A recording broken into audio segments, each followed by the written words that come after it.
You know, for a classic Sonic game, I actually am very impressed with this one. Me too. And it was honestly better than Pocket Adventure for sure.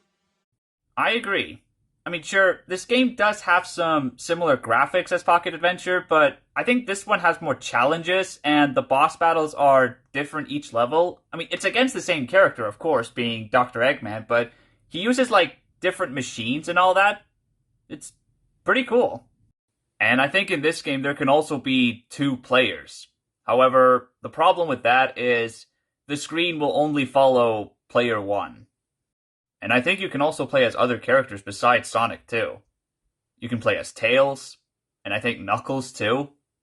Well, the thing is, this game does have different game modes, and in the story mode, I think you can only play as Sonic and Tails. I don't know when you can play as Knuckles. Right. Alright, so in this game we have 13 zones, and each of those zones are basically split into two levels. Therefore, this game has overall 26 levels. Most of those zones I've never even heard of. Then again, I'm new to these games. But there is one zone I have heard of, and that's the Green Hill Zone. I think everyone knows what that is, especially if you're a Sonic fan. There is also an expanded version of this game called Sonic Mania Plus, and on there is a DLC called Encore Mode, and on there is another zone called Angel Island. So, 14 then. Zones, I mean. Yes, but only in this version. That is interesting. There were also these special stages that you can enter when you find these giant rings. I think those are portals. I don't know. And on there, you can collect Chaos Emeralds. And when you find all 7 of them, you can unlock Supersonic. And you can become supersonic as long as you've collected enough rings. Because the rings are basically the batteries for your supersonic form in this game. Okay, it sounds weird when I said it out loud, but the point is, while you're in supersonic form, you will lose a ring per second. And once you've run out of rings, you turn back to normal Sonic.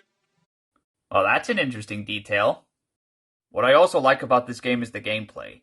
They did a really great job with all the challenges, the jumps from one platform to another, the loop-de-loops, and the boss battles. Although I will admit, some of the challenges and the boss battles, they do seem a little bit complicated. Well, yeah, I mean, they didn't want to make it too easy. I mean, where's the fun in that? I guess. What this game also included are power-ups and item boxes, and on there you can find extra lives, bonus rings, and a bunch of shields. But my favorite out of all of them is the fire shield. Power-ups, huh?